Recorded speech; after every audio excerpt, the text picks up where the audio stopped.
충남만 그게 되는 걸로 알고 있어요. 그래서 좀 응원해 준다는 느낌이 들고, 그래도 혼자 키우는 게 아니라 같이 키우자는. 전보다 늘어나고 또 새로운 아이디어가 계속 나오고 있는 것 같아요. 인구 감소 이런 부분 해결할 수 있는. 저희가 지금 너무 잘 이용하고 있고, 그리고 앞으로도 계속 이용할 거고요. 예. 아이를 낳으면 행복하게 키울 수 있는 사회. 어쩌면 당연해 보이는 이 말이 무색할 만큼 우리나라는 초저출산 사회에 돌입했습니다. 도는 민선 7기 최고의 비전으로 충남을 아이 키우기 좋은 충남으로 만들겠다는 포부를 밝히며 다양한 저출산 극복 정책을 시행하고 있는데요. 최근 충남 아기 수당이 행복 키움 수당으로 변경되며 지급 기간을 늘려 화제가 되고 있습니다. 도내 12개월 이하 자녀를 둔 부모에게 매달 10만 원을 지원해주던 사업이 올해 11월부터 24개월 미만, 내년 11월부터는 36개월 미만으로 확대되는 건데요. 12개월에서 그냥 지원이 딱 끝나는 거는 뭔가 내가 한참 아이를 키우고 있는데 뚝 끊기는 느낌이 들거든요. 아이는 아직도 너무 어린데, 그런데 좀 더 지원이 늘어난다고 하니까 더 마음이 좀 편안하고 안정감이 드는 것 같아요. 충남에서 아기가 태어나면 출생 후 취약 전까지 총 2,220만 원이 연령별로 지원됩니다. 이뿐만이 아닙니다. 도는 아이 돌봄 생태계 조성을 위해 다각도로 노력하고 있는데요. 전국 최초 24시간제 전담 보육 공간인 충남 아이키움들을 개원한 지 벌써 6개월을 맞았습니다.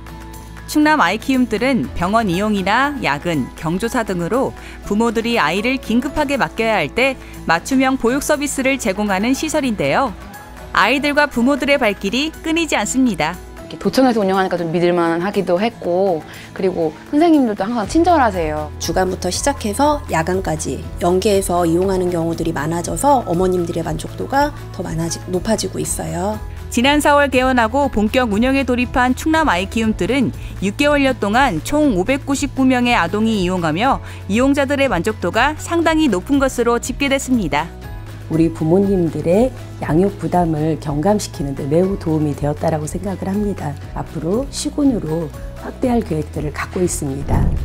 보육은 미래를 위한 값진 투자입니다. 충남도의 다양한 저출산 극복 정책들, 도민 여러분 함께 응원해 주세요.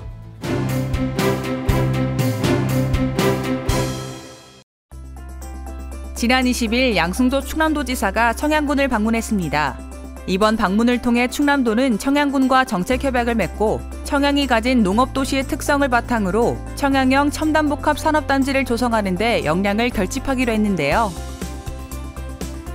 이날 양 지사는 청양군 보훈회관 등을 찾아 현황을 점검하고 군민과 함께 청양군 미래성장 동력 확보 전략에 대해 토의했습니다. 지난 20일 복지수도 충남을 뒷받침하게 될 충남복지재단이 출범식을 개최했습니다. 행사에는 양 지사와 김지철 도교육감, 사회복지기관 관계자 등 130여 명이 참석했는데요. 충남복지재단은 앞으로 저출산, 고령화 시대에 급격한 복지환경 변화에 대응하는 전문 복지 서비스를 제공할 계획입니다.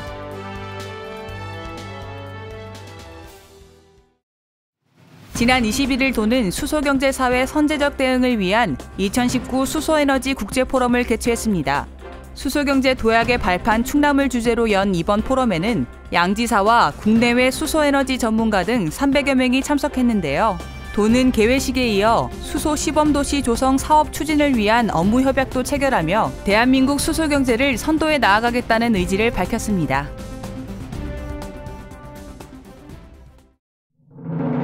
지난 21일 도는 천안에 유망 청년 창업가를 전문적으로 육성할 충남 창업마루 나비를 개소했습니다.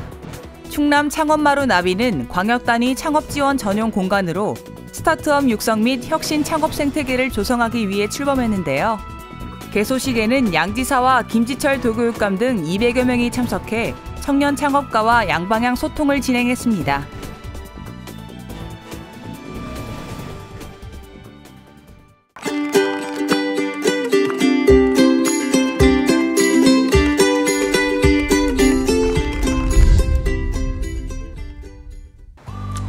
곧 겨울입니다. 아직 찾아가 보지 못한 충남의 명소들을 찾아 오늘도 떠나보겠습니다. 눕방 최초, 숲속 눕방.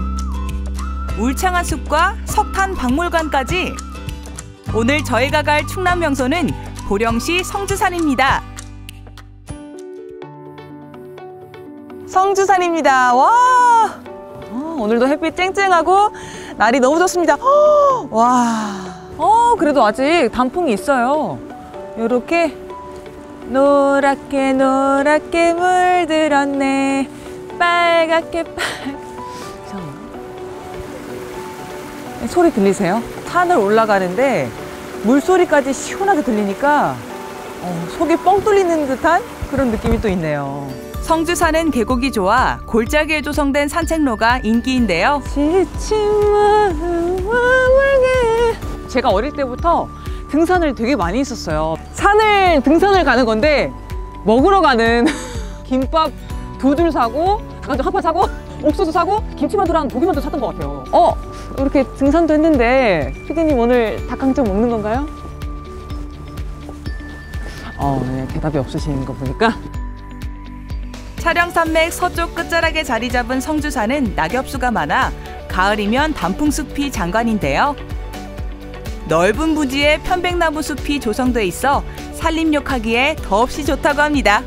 방송 중에 집에서 편하게 하는 눕방이 있고 또 잘 차려진 스튜디오에서 하는 눕방이 있다면 이렇게 편백나무 숲에서 이렇게 눕방을 이런 눕방이 어디 있습니까? 눕방 최초, 숲속 눕방. 이 편백나무에서 나오는 이 피톤치드 향을 여러분도 느끼셔야 되는데 애들 한숨 자고 싶다.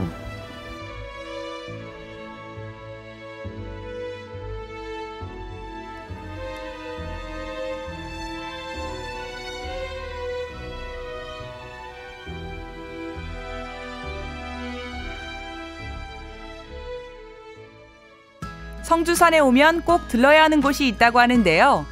바로 보령 석탄박물관입니다. 성주산 일대는 한때 탄광지역이었다고 하는데요. 이곳은 실제 탄광 모습을 그대로 재현해 놓았다고 하네요. 안녕하세요. 석탄박물관에 오셨네요. 안녕하세요. 반갑습니다. 네네. 박물관에 처음 들어오면 제일 먼저 만나는 게 이런 큰 나무들이에요. 이런 큰 나무들은 왜 있냐면요. 네. 이 석탄의 원료가 되는 게 이런 나무입니다. 석탄박물관은 식물이 퇴적돼 석탄이 생성되는 과정부터 광물, 화석, 탄광 장비 등 3,800여 점의 전시품을 소장하고 있는데요. 여기 보시면 우리나라의 석탄 매장 분포도라고 나와 있죠. 여기 충남 보령은 태백산맥의 끝줄기, 촬영산맥이 있는 곳이에요. 그래서 충남에는 유일하게 이 보령에 특히 이 성주 지역에 많은 석탄이 매장되어 있게 된 겁니다. 1994년 이후로 이제 보령에 있는 모두 광산이 문 닫게 됐죠. 보령의 대표적인 산업이었는데 탄 산업에 대한 그런 어떤 역사를 남기고자 하는 그런 뜻이 있어서 석탄박물관을 전국에서 제일 먼저 설립하게 된 겁니다. 이 석탄박물관에는 하이라이트가 있다고 하는데요. 여기 보면 지금 우리가 2층 올라왔잖아요. 이 엘리베이터는 국내 최초로 수직갱 지하 400m를 내려가는 승강기를 재현한 것으로 특수효과가 정교해 무섭기까지 했는데요. 엘리베이터는 곧바로 모의갱도와 연결되어 있습니다. 못난 돌이 정 맞는다고 하는 우리 속담이 있죠. 예, 여기 이제 구멍을 뚫기 위해서 이렇게 정으로 저렇게 뚫는 거예요. 지하 깊숙이 내려가 탄을 캐고 나르는 모습이 실감나게 재현돼 있어 이곳에서 일하던 실제 광부들의 숭고한 땀방울이 그대로 느껴지는 것 같았습니다. 요즘 연탄이 뭔지 모르는 아이들이 많다고 하는데요. 아이들과 함께 오면 더 좋겠죠? 오늘 저와 함께한 성주산 여행 어떠셨나요? 여러분도 날씨가 추워지기 전에 이곳으로 오셔서 상쾌한 숲향기도 마시고 가까운 석탄박물관도 방문하시면 좋을 것 같습니다. 지금까지 대한민국의 중심, 여기는 충청남도입니다.